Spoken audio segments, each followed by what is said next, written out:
Bonjour tout le monde. Je commence par vous mettre un petit QR code, comme ça vous allez pouvoir prendre votre téléphone, votre appareil photo, et vous allez avoir un petit guide pratique sur les troubles neurodéveloppementaux que je vous ai mis en e-book. Il suffira de... Alors vous êtes beaucoup. L'application que j'ai prise pour les QR codes, c'est une application gratuite, donc peut-être que vous allez tomber sur une pub, vous ignorez la pub, et vous allez pouvoir télécharger un petit guide pratique qui va venir compléter ce que je vais vous présenter ce soir.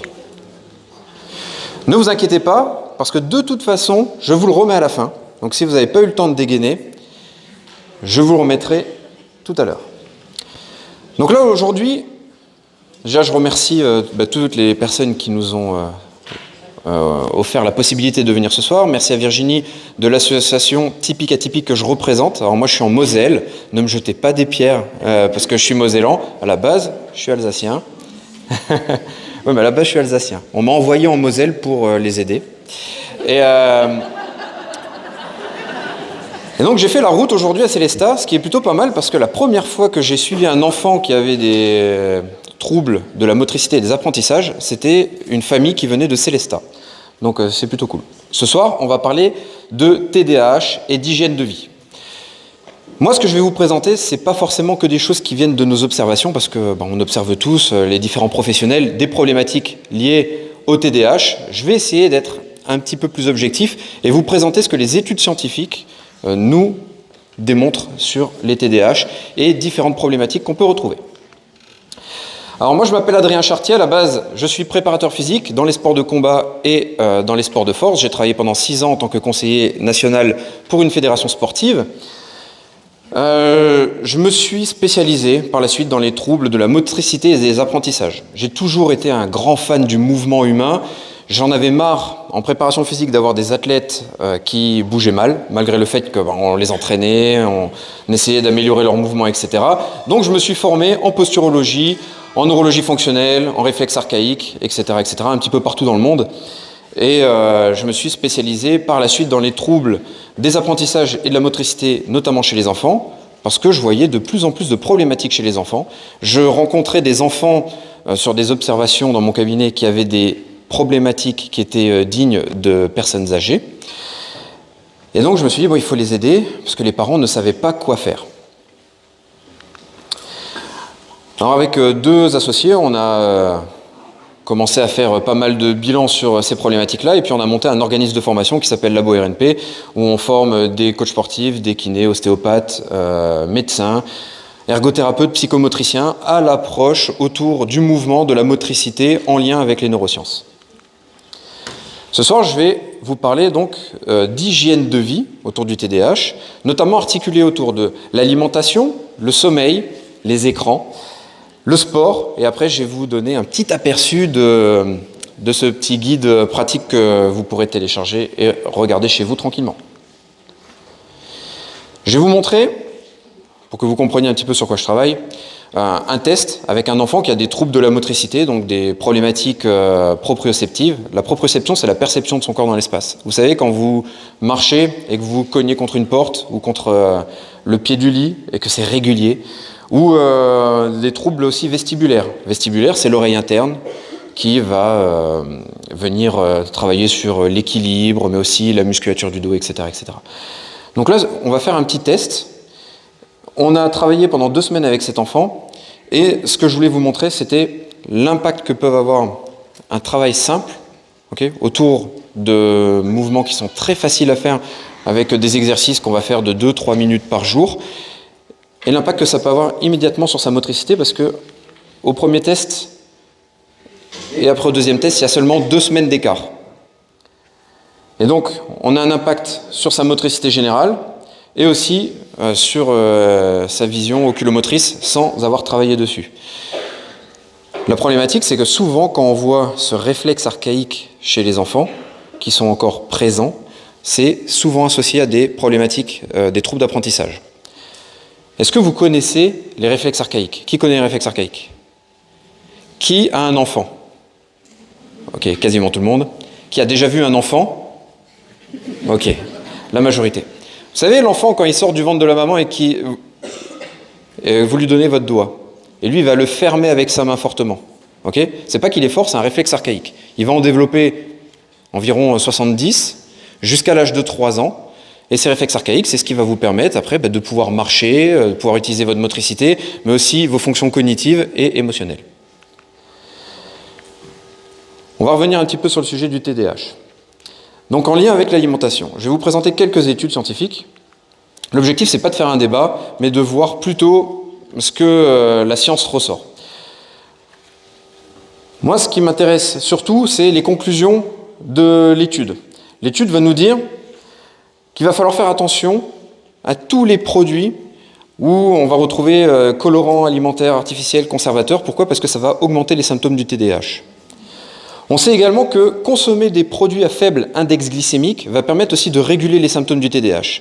Alors, qu'est-ce que c'est les produits à index glycémique ? Pour faire simple, quand vous consommez du Nutella, ça va hausser le taux de sucre qui est dans votre sang, okay, donc ça augmente votre glycémie. C'est ça l'index glycémique en fin de compte de l'aliment qui va augmenter le sucre présent dans votre sang. Et puis après, vous avez cette petite phase, vous savez, après avoir mangé au McDo, ou des frites, ou des gros plats de pâtes, ou beaucoup de chocolat, vous êtes un petit peu fatigué, vous n'avez plus envie de rien faire, etc. Mais ça, c'est dû à un index glycémique qui est élevé.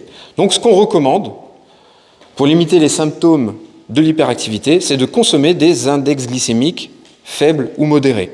Vous allez les retrouver dans la plupart des légumes, des viandes, etc., etc. Donc on va faire attention à tout ce qui est riz, pâtes, etc., etc. Dans cette étude de 2023, là l'objectif, c'est quand même 441 personnes qui sont analysées. L'objectif, c'était de voir la prévalence des symptômes du TDAH et l'association avec des sucres ajoutés dans des boissons, okay, boissons sucrées. On remarque que la consommation quotidienne de sucre ajouté provenant de boissons supérieures à 25 grammes par jour a montré un risque accru de symptômes de TDAH. 25 grammes par jour, c'est quand même pas beaucoup. Et quand on pense à tous ces enfants qui boivent du sirop toute la journée, alors, j'ai mis en place des stages récréatifs, ça se déroule pendant les vacances scolaires, et là je reçois une douzaine d'enfants. Sur ces 12 enfants, il y en a 90%, ils ont un diagnostic de TDAH, TSA, etc. Donc c'est des stages qui sont faits pour des enfants qui ont des troubles de la motricité et des apprentissages. Et une fois, il y a un enfant qui vient me dire, en plein milieu de l'après-midi, j'ai soif. Je lui dis, bois. Il me dit, oui, mais j'ai plus d'eau. Remplis ta gourde d'eau. C'était un enfant qui avait 10 ans. Et il me dit, oui, mais je ne pourrai plus boire. Je n'ai plus de sucre, je n'ai plus de sirop dans ma gourde.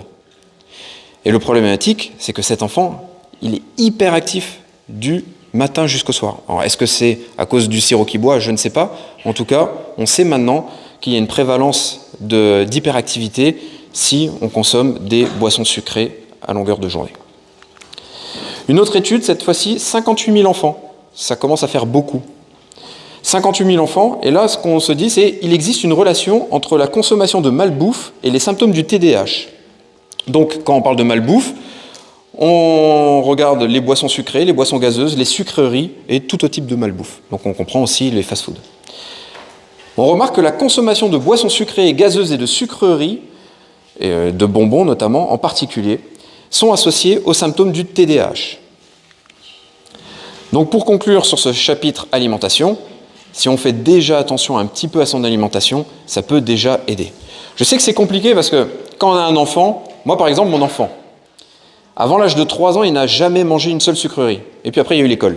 Okay, il y a eu l'école, les anniversaires des copains, etc., etc. Et là, ça devient très addict. Mais on a une responsabilité sur ce qu'on donne à nos enfants.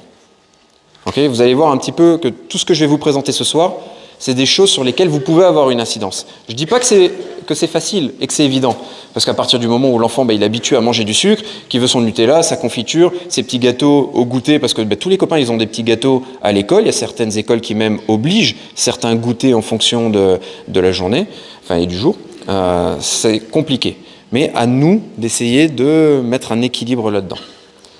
Maintenant on va parler de TDAH et de sommeil. Donc là, cette étude de 2021, son objectif, c'était d'identifier l'impact de la privation de sommeil sur les jeunes adultes avec ou sans TDAH. Donc, il y a un groupe avec TDAH, un groupe sans TDAH. Il y avait 34 personnes. Là, l'objectif, c'est qu'on leur demande une tâche de performance continue avant et après 25 heures d'éveil soutenu dans un environnement contrôlé. Ça veut dire qu'ils sont sous contrôle de personne. La privation de sommeil a entraîné une baisse de performance sur toutes les variables. Et le groupe de TDAH faisait plus d'erreurs que les autres. Une autre étude, 30 hommes âgés de 18 à 30 ans, dont 14 avec TDAH. Là, on les met sous surveillance pendant 5 jours. Donc pendant 5 jours, on surveille leur sommeil. Et puis le dernier jour, on leur dit pendant 25 heures, tu ne vas pas dormir. Et là, ce qu'on constate, c'est que quand tout le monde dort comme il faut, il n'y a aucune différence dans les tâches qu'on demande entre les gens qui sont porteurs de TDAH et ceux qui ne le sont pas. Par contre, après une privation de sommeil, on remarque que les TDAH avaient une somnolence bien plus élevée que les autres. Conclusion, il y a des choses sur lesquelles on peut agir, je le répète de nouveau, notamment le sommeil. Ce qui est très très compliqué, vous savez, c'est que quand on a un enfant qui est TDAH, ou quand même nous-mêmes on est TDAH, il faudrait qu'on mette un certain cadre en place. Et la problématique qu'on retrouve là beaucoup avec les enfants qui viennent de revenir à l'école après 3 semaines de rentrée, c'est oui mais mon enfant, il fait du cirque, il veut pas aller au lit, etc. Donc on a des privations de sommeil, et le problème c'est que le sommeil, vous savez que c'est une dette de sommeil, c'est non remboursable. À partir du moment où vous n'avez pas bien dormi, vous ne pouvez pas le rembourser. Alors quand on est jeune, quand on a 18 ans ça va, quand on a 50 ans, ça commence à être tendu, ok ?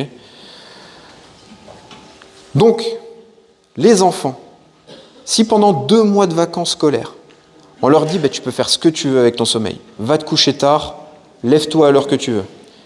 On ne peut pas leur crier dessus au bout de 2-3 semaines de rentrée scolaire parce qu'ils ne vont pas au lit à l'heure qu'on leur a demandé. Donc on est responsable aussi de la routine qu'on met en place avec nos enfants pour qu'ils ne soient pas privés de sommeil et du coup qu'ils aient les bonnes compétences cognitives qu'on leur demande à l'école toute la journée. Parce que ça demande beaucoup de concentration, encore plus quand on est TDAH. Okay, et il y en a plusieurs dans la salle parce que j'étais au fond tout à l'heure, je vous ai observé, il y en a qui bougent beaucoup. Toi aussi ? Moi aussi. Je faisais que bouger parce que je ne peux pas rester sur place. Et donc du coup, si on les prive de sommeil toute la journée, il va falloir qu'ils s'occupent différemment. Okay ? Et donc ils vont encore moins se concentrer. On en arrive un petit peu au mal du siècle, les écrans. Donc là, on allait un peu partout dans le monde. 4000 étudiants canadiens du secondaire. Donc le secondaire, c'est le collège pour les Canadiens. On a étudié l'association entre le temps passé devant un écran, toutes sortes d'écrans, et les symptômes de TDAH, l'impulsivité et plein de choses au niveau des facteurs cognitifs. Le résultat montre que l'augmentation du temps passé devant un écran au cours d'une année est associée à une exacerbation des symptômes du TDAH. Donc plus je passe de temps devant l'écran, plus les symptômes du TDAH vont être élevés. Une autre étude, 4985 enfants, cette fois-ci on est allé de l'autre côté, en Chine. Ils ont essayé de catégoriser. Plus d'1 heure devant un écran, pour eux, c'était jugé excessif. Une exposition précoce aux écrans définie sur les enfants ont été sur un écran avant l'âge de 2 ans. Donc, ce qu'on remarque, c'est une corrélation entre l'écran excessif, des problématiques de santé, des problématiques de comportement. Et les enfants qui ont utilisé les écrans avant l'âge de 2 ans avaient un score de fonctionnement émotionnel significativement inférieur, ainsi que des risques plus élevés de problèmes de conduite, de problèmes d'apprentissage, de problèmes de psychomotricité et d'hyperactivité. Donc une grosse corrélation entre je passe trop de temps devant les écrans et en plus trop jeune et des symptomatiques d'hyperactivité. Encore une autre étude de 2007, cette fois-ci 678 enfants à New York. Là, l'objectif, on a aussi catégorisé au niveau de nombre d'heures. On remarquait que de toute façon, les enfants qui passaient 3 heures ou plus par jour devant la télé avaient plus de risques élevés de problèmes d'attention et avaient moins de chances de faire des études post-secondaires. Et une dernière étude, 1778 enfants, tout petits, testés en Corée. Et là, ce qu'on remarque, c'est que si on passe plus de 3 heures devant la télé, il y a 3 fois plus de risques au niveau des problématiques d'attention, d'hyperactivité, etc. C'était celle-là, la dernière. La problématique, 18 000 enfants qui sont testés, une meilleure qualité de programme et de covisionnage. Donc vous savez, c'est quand vous regardez la télé avec votre enfant et que vous commentez ce qui se passe. Okay ? C'est pas l'enfant qui est seul devant sa télé et qui regarde la télé un petit peu comme un autiste. C'était associé à des meilleures compétences linguistiques. Okay ? Alors que si l'enfant regarde la télé seul, on va retrouver des retards. Il y a une grande problématique. Alors même si on passe au-delà du mythe qui est un cerveau gauche, cerveau droit, okay, parce que ça on sait que c'est un mythe en neurosciences, cerveau gauche, cerveau droit. Par contre, ce qu'on sait, c'est qu'il y a des connexions qui se font dans le cerveau.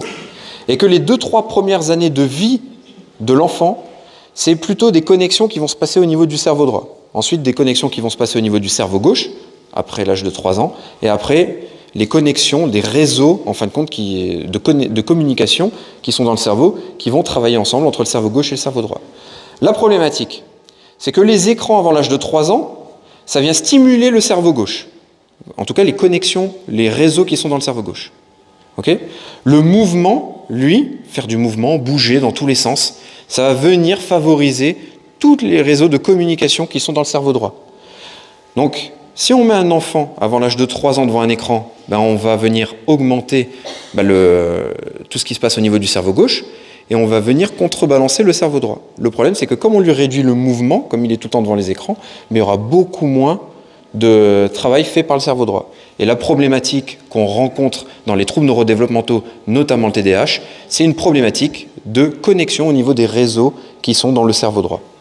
Donc attention aux écrans. On va finir sur le sport. TDAH et sport, c'est facile. Plus vous faites de sport, mieux ça sera pour les symptômes du TDAH.